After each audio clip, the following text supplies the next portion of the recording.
Mga bigating pangalan, posibleng pumasok sa FPJ Batang Quiapo. Patuloy ang pag-init ng usap-usapan sa mundo ng showbiz matapos lumutang ang mga pangalan nila Jericho Rosales, Sharon Cuneta at Ian Veneracion bilang ilan sa mga posibleng bigating personalidad na maaaring pumasok sa hit action serye na FPJ Batang Quiapo. Dahil kilala ang serye sa pagpapasok ng malalakas na karakter at veteranong artista, hindi na ikinagulat ng mga manonood ang ganitong mga haka-haka. Kung sakaling mapabilang si Jericho Rosales, inaasahang magdadala siya ng matinding acting showdown kontra kay Coco Martin.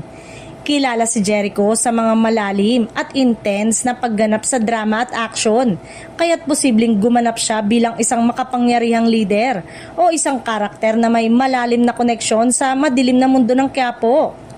Samantala, malaking pasabog naman ang magiging dating kung tuluyang mapasama si megastar Sharon Cuneta sa serye.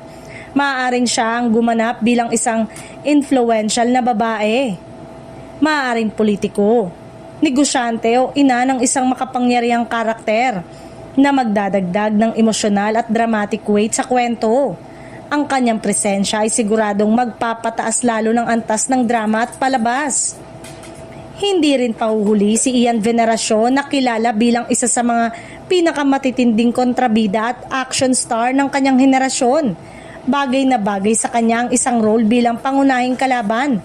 Isang tahimik ngunit mapanganib na karakter na may sariling hukbo at impluwensya sa kriminal at sindikato ng Quiapo.